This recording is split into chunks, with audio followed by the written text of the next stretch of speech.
In the headlines, Hurricane Mellissa highlights the need for climate-ready infrastructure in the region. A strong emphasis on reading is being pushed. DHL opens a new operation in Holetown. And in sports, a hard start for Bajan tennis players on day one of the Barbados International Bowl. The headline news is brought to you by National Transformation Initiative, shaping the Star Bajan. Broadcasting from our studios in the Pine St. Michael, this is CBC NewsNight, starting now.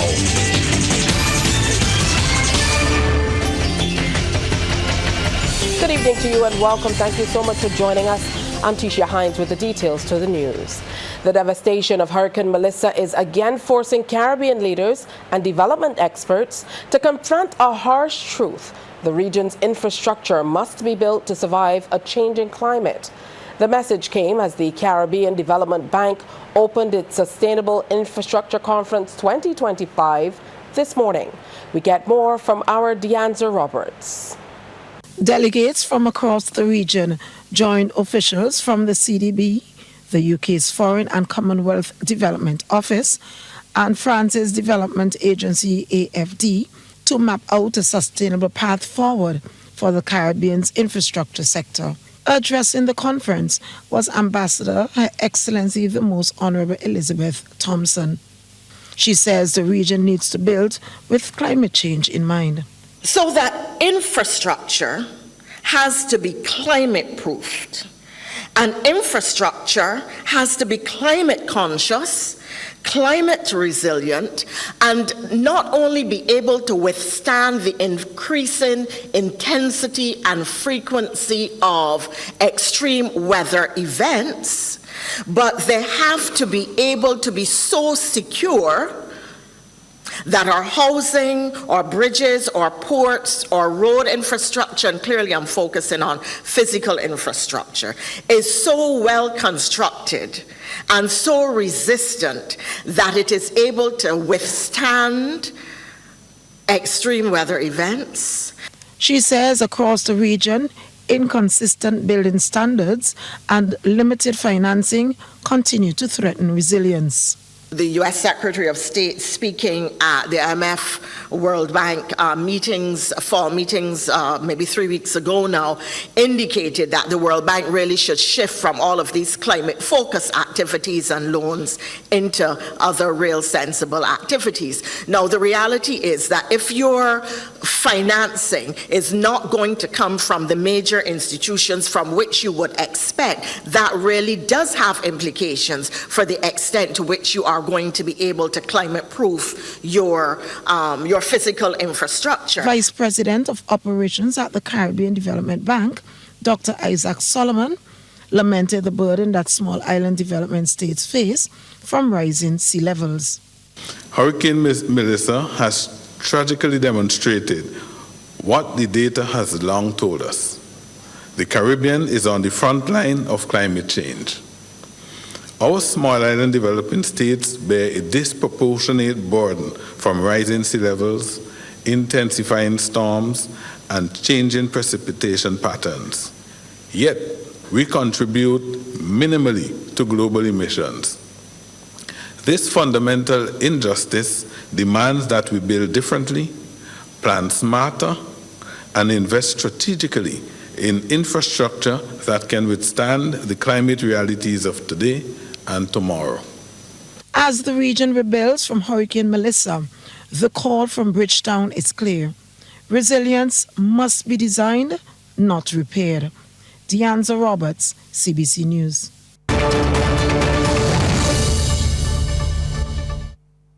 It's time now for our nightly update on what's happening on the ground in Jamaica. We join our Crystal Hoyt, who is live there. Good evening to you, Crystal. What can you tell us?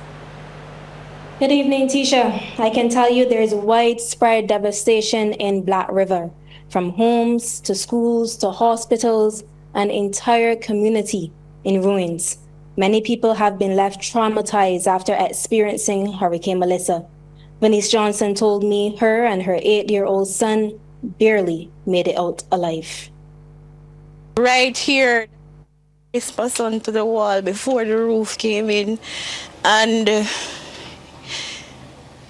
he said to me, "Mommy, if you don't move, if you don't leave from up here, you're going to die right here." So then start getting bad, and the wind and the water start coming in at this point.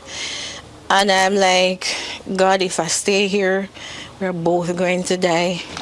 I just take him and I throw him into the cupboard here. Throw him into, here is where I put him. I just throw him in there, and by the time I could go like this, everything came in. She stayed in that cupboard until a neighbor came to her rescue. Ms. Johnson says she has no idea where to begin to rebuild. Because if it wasn't for him, we would have died up here.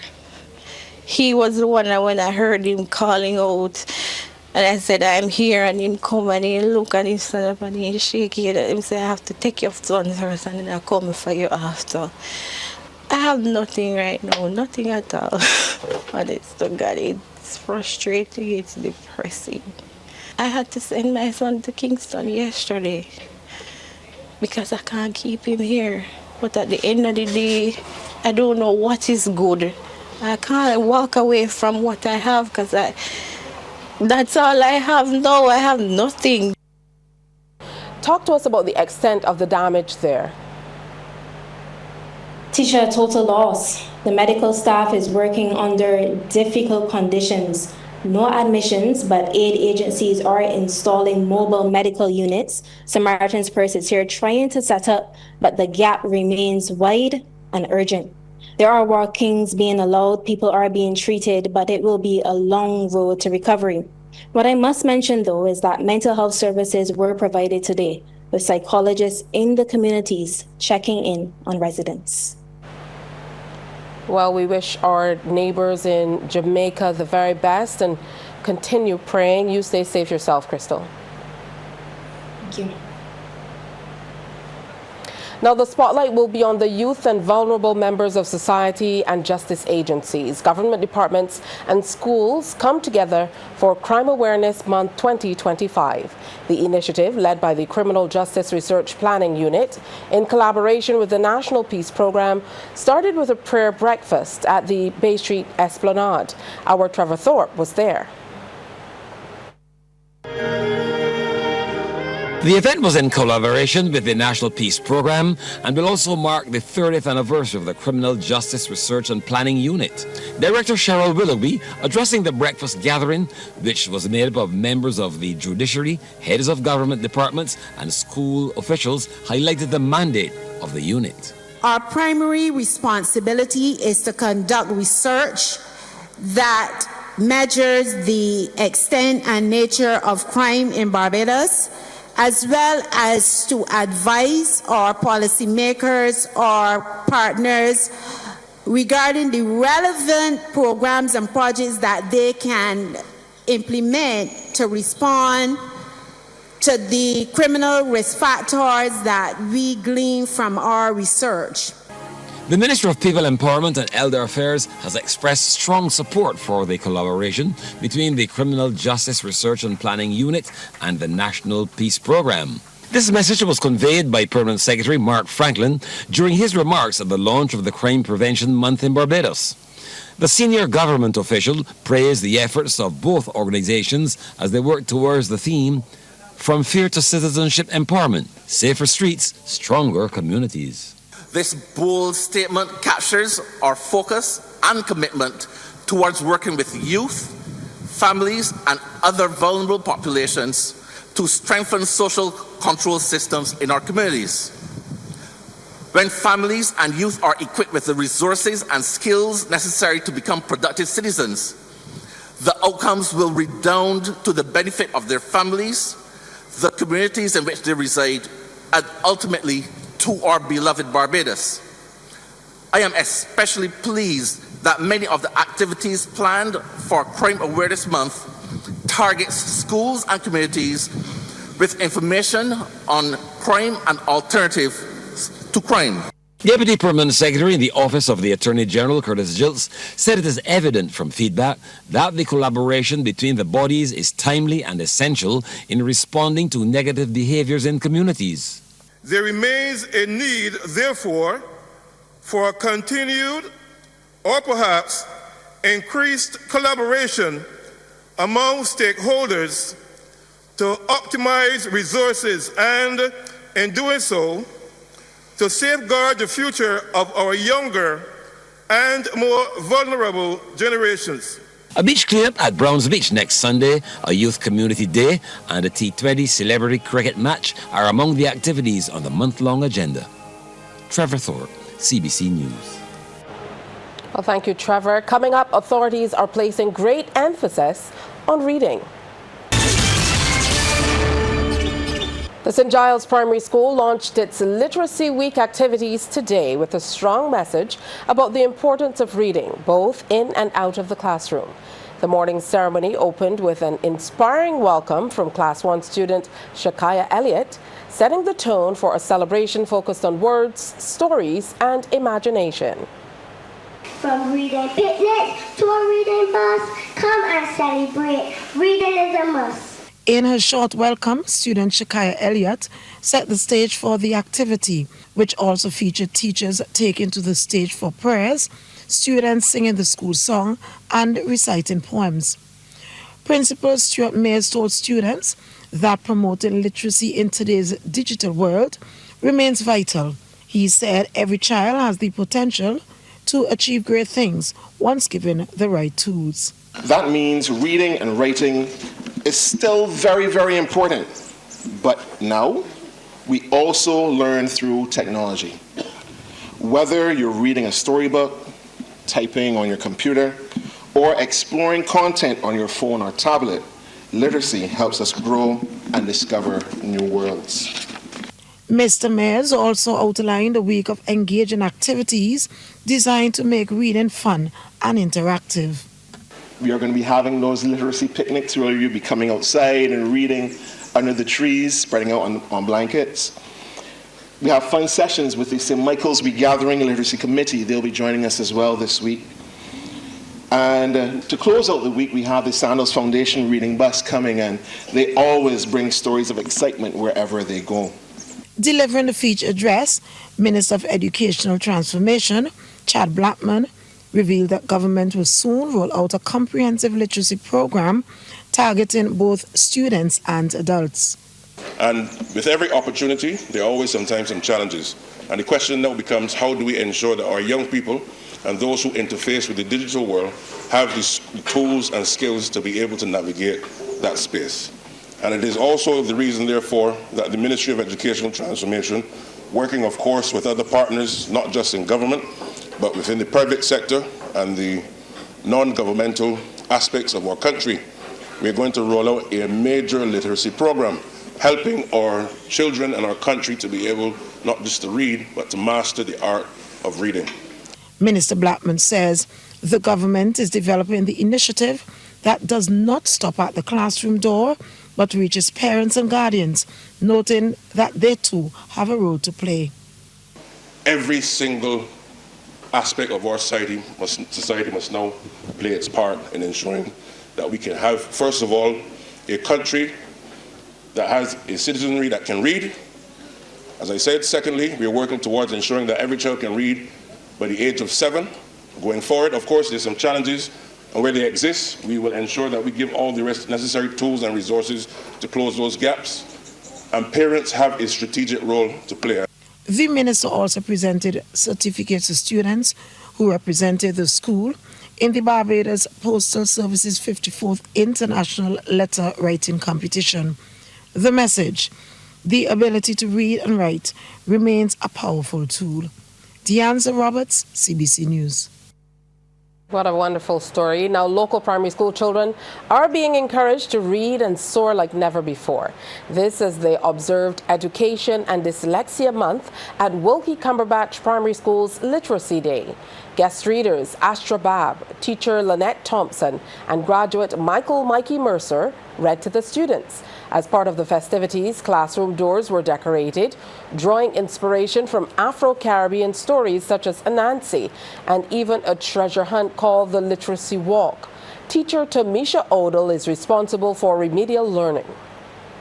So we're focusing on kind of shying away from the more Eurocentric literacy. Not that classics and those things don't have a place, but we're focusing more on Afro-Caribbean literature. So we're focusing on stories like from Anansi and Barbadian authors. Now, Mrs. Odell believes it's important for students to relate to what they're reading.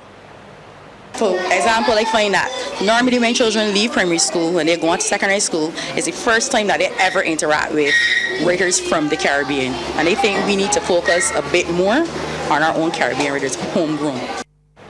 Make sure you pick up a book today. In other news, Minister in the Prime Minister's office, Senator Chantel Munro-Knight, believes that culture can play a pivotal role in education on the island. Speaking at the unveiling of a Wall of Honor in Oisins, Senator Munro-Knight said there is a space for education through our tangible and intangible heritage culture.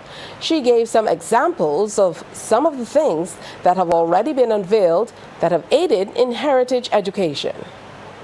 What are those things that we talk about when we talk about our tangible heritage and our intangible heritage?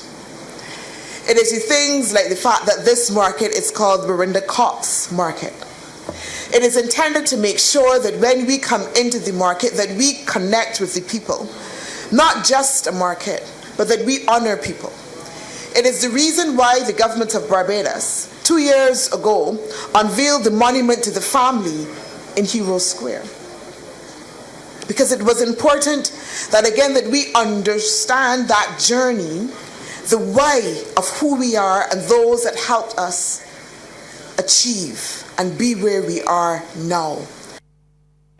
Senator Munro-Knight says the government intends to continue with initiatives like these. She believes this will leave a lasting effect not only on the heritage of Barbados, but also on the education of children for generations to come. We intend to do the same thing in other communities, establishing right within communities lasting legacy elements that, again, that will ensure that those that come after us will ask questions about those that have gone before. Ordinary people who have helped to build their communities and essentially build Barbados. Sports Night is brought to you by Power Aid. Pause is power. And by Dasani. Live first, Dasani after. Anne-Marie is here with sports. Good evening to you, Anne-Marie. Good evening to you, Tisha. We begin with news of tennis. Barbados' players had a tough opening day of the J30 Bridgetown International Tennis Federation's World Tennis Tour event at the National Tennis Center in Wilde. Of the 13 local players, 12 were eliminated from the boys and girls singles main draws. The lone winner was Micah Austin, who took her girls' first round match against Shiloh Walker of Trinidad and Tobago at 6-3, 6-3. CBC's Damien Best takes a look at two of the other matchups. Some early action from the main draw. This is Zach King of Barbados wearing the black, taking on number 1 seed Kai McDaddy of Canada. King was looking super sharp in the opener. The smash said it all. The next point was even sweeter. The forehand exchanges extended the rally. Then King goes down the line. Superb. Slow start for the favourite McDaddy. Unforced error. King had the 4-1 lead and was showing just how much his tennis has improved. Somehow that lead was depleted. King started to make several mistakes, and it seemed to inspire McDaddy, who came roaring back. His ability to advance into the court and keep King off the baseline sets up the smash. King fighting fire with fire. He takes a beeline to the net and leaves the Canadian out to sea. Then the ace to get the home support going. But just when it looked like King would have enough to take the first set, McDaddy leveled at 5-all and then went ahead 6-5, forcing a tiebreak. It was in that tiebreak that McDaddy expounded on his status. King off balance. His movement around the court improving tenfold, and McDaddy was the one now pulling the strings. McDaddy securing the comeback with an epic performance in the tie-break, winning that one 7-2 and the first set 7-6. He would then go on to breeze through the second set 6-love and sweep the contest. The second matchup on court 1 brought together Aidan Clark of Barbados and Luke Basaji of Canada in yellow. Shaky start for Clark, put in hurry-up mode and goes long. Then the ace to rub salt in the wound. The problems persisted for Clark, who wasn't doing himself any favors, and forced errors piling up, and Basaji shining the brightest in the blazing sun. To his credit, Clark did take one game off his opponent in the first set. Prolonged rally here, the concentration level spot on, and that is a free point on offer and gobbled up. However, the Canadians' weapon of choice was the drop shot, and Clark was unable to nip it in the bud. Even when he tried to copy the shot, it was backfiring. The between the legs minus the elevation. Clark, the number 8 seed, will eventually lose in 2 straight. 1-6, 4-6. Victory to Basaji of Canada. Damien Best, CBC Sports. Barbadian badminton player Kenny King is into 2 finals of the Caribacos Seniors 2025 competition being played in Trinidad and Tobago. King, who won his semi-final today against Jamaica's Kenneth Anglin at 21-7, 21-16, will face Trinidad and Tobago's Vance Juteram, that should be Guyana's Vance Juteram, in the men's singles final tomorrow. He will then be back on court with fellow Barbadian Shea Martin for the men's doubles final against Jamaica's Anglin and Matthew Yee Grant. On the women's side, Sabrina Scott will team up with Trinidad and Tobago's Nakisha Blake for the women's doubles final against a pair of TNT's Chiquita Deboulay and Guyana's Priyana Ramdani. To cricket now, Gudakesh Moti headlines and few changes to the West Indies squad for the upcoming 5-match T20 International Series against New Zealand, set to take place from November 5th to 13th. The left-arm spinner has been dropped following a recent dip in form linked to technical issues with his bowling action. Meanwhile, both Raymond Simmons and Jediah Blaze have been sidelined due to injury and will also miss the upcoming series. Matthew Ford, who sustained a shoulder injury earlier in the summer, has earned a recall to the squad after successfully completing his rehabilitation and return to play program. He will be joined by Shamar Springer, whose inclusion is aimed at strengthening a seam bowling attack that has been hit by multiple injuries. So the full West Indies T20 squad to face the Black Caps reads captain Shea Hope, Ali Anthonys, Akeem Algis, Roston Chase, Ford, Jason Holder, Akil Hossain, Amir Jangu, Brandon King, Kerry Pierre, Rolfman Powell, Sherfane Rutherford, Jaden Seals, Romario Shepherd, and Shamar Springer. The West Indies' full tour to New Zealand includes 5 T20s, 3 one-days, and 3 tests. The first T20 set for Wednesday in Auckland from 2:15 a.m. Barbados time. Making a dream a reality. That's how DHL's country manager, Mario Da Silva, described the opening of the company's Holetown office in Lime Grove during a ceremony today. He told an audience of industry stakeholders and business officials that this marks a breakthrough for DHL's operations in Barbados and the wider region. Our Trevor Thorpe was there. DHL's executives and other stakeholders gathered here at Lime Grove for a ceremony to launch the company's newest branch located in Holetown. According to DHL's country manager, Mario Da Silva, the event was more than a ribbon-cutting exercise. It represents the company's premier partner program while bringing DHL's service to more communities. The Premier Partner Program supports local entrepreneurs like Avinash and Raj Chatrani by integrating them into the DHL global network, enabling them to grow while delivering trusted services. This model reflects our unwavering commitment to inclusive growth and community empowerment. The new Holetown location is a testament to the roadmap for the future of the company. The outlet represents more than just a physical space where you can use this location to send your important documents, a gift to one of your overseas customers, or even a loved one. And of course, they were talking about luggage. We can do luggage as well. at ease and at speed.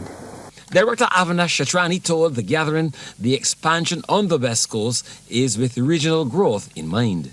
With this new convenient location here in beautiful Lime Grove, Holetown, we will start DHL's initiative to paint the region yellow and red, a symbol of efficiency and reliability that the DHL brand is known for. We look forward to a future of innovation, collaboration, and continued success together with DHL. Officials from the UK and the Caribbean attended the ceremony. Trevor Thorpe for the Business Report. Standard Distributors Limited and its wholly owned subsidiary Standard Distribution and Sales Barbados Limited are being sold. The current owners, Answer McCall Limited, announced they have entered into an agreement to sell the companies to Term Finance Trinidad and Tobago Limited. This transaction reflects Answer McCall's ongoing commitment to strategic portfolio optimization while supporting Term Finance's acquisitive growth strategy throughout the Caribbean region. The sale marks a significant milestone in the 80-year history of the Standard brand, which has been a trusted part of Caribbean homes and family life for decades.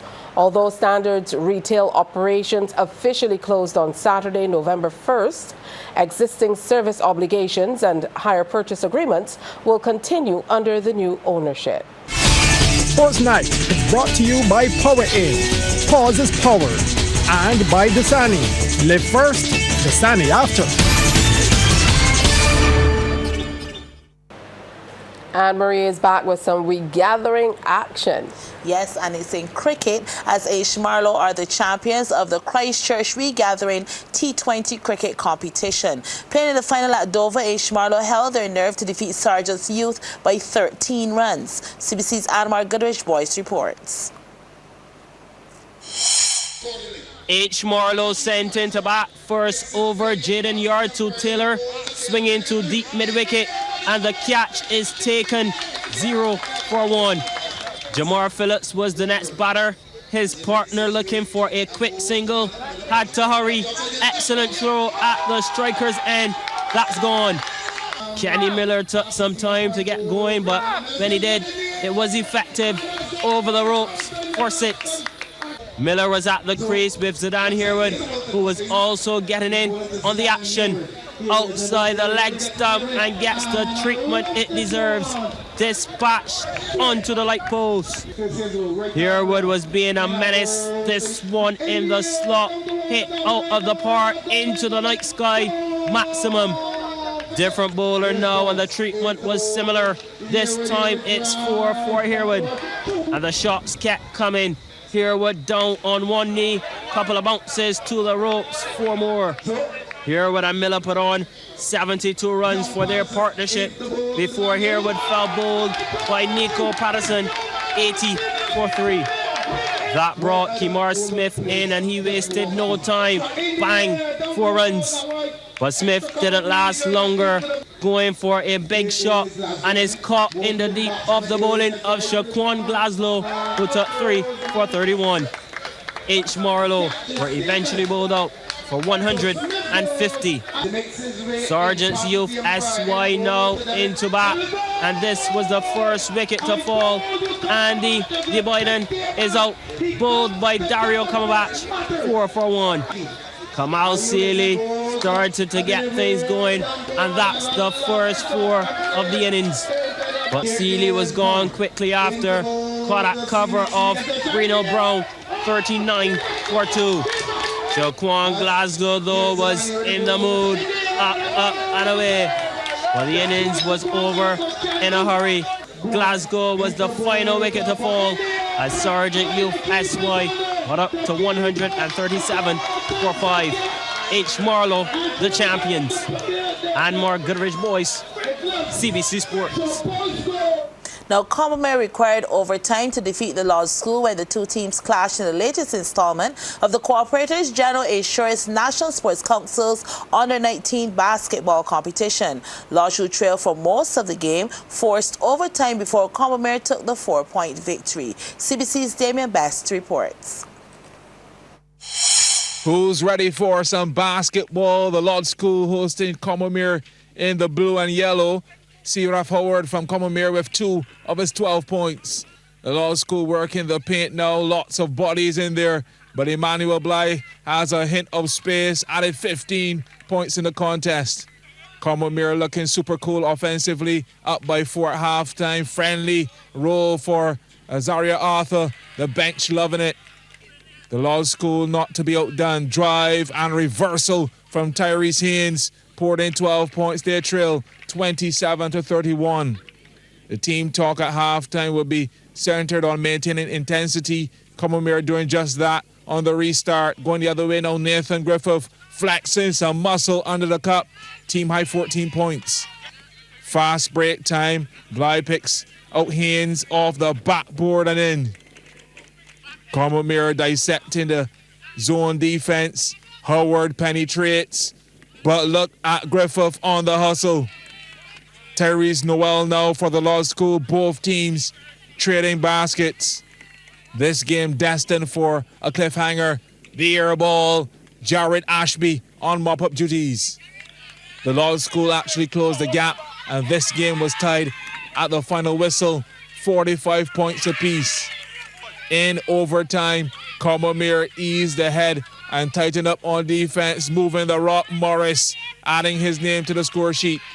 A couple missed free throws by the host down the stretch, and Commonwealth will take the win, 55-51.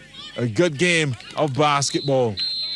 Well, Variety, the children's charity of Barbados, is celebrating its 30th year as a vibrant and relevant children's charity here on the island. To celebrate the grand occasion, the charity held a black tie fundraiser at the Fusion Rooftop Lime Grove Lifestyle Center in St. James. Our Anesta Henry reports and tells us those in attendance had a grand time while reflecting on the charity's work. Investing in setting up the pediatric intensive care unit at the Queen Elizabeth Hospital is among the major contributions Variety, the children's charity, has made to improve the lives of the island's children.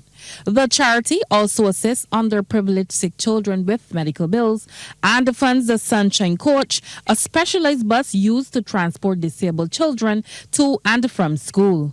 Founding member Cheryl Lady Ford says the charity's role cannot be underestimated. When we speak about wonderful children's charity, we can see that it was well grounded in the spirit of giving, the spirit of caring for the less fortunate children, the sick and deprived children, and I dare say that we need more people to get involved in work with the youth, not only from a health perspective, but by being involved at all levels. Lady Ford reminds the nation there are so many children who are suffering silently. She says she was faced with this reality when she worked at a summer camp with children with various demographic backgrounds. Trust me when I tell you, children are in need of love. Many are begging for hugs, for support, and for direction. To Chief Barker, Ryan, I know that Tent 73 has the capacity to make a difference. I am sure that Variety will continue to excel in its work to carry on that legacy that was started by Catherine Variety Sheridan's adopted family in 1928. Let us find the Catherines in our society. And it is only through generous donations the charity will be able to continue its outstanding work. Chief Barker Ryan Jones says just this year, the charity, after receiving over 6,000 applications, assisted 320 children with their back-to-school preparations. It's only through you guys and through these events that we'll be able to do even more, that we'll be able to do things like set up a specialized area within the QEH waiting room. We actually want to set up a kids zone. Anybody who's in there, you know, the place is kind of sterile. We want to have a little area for kids to be able to have a bit of, you know, reprieve away from the environment. We want to be bringing the first, what we call We Go Swing. It's a specialized, inclusive swing that allows both able and disabled kids to be able to hop on a swing and play together and actually have the joy of swinging together.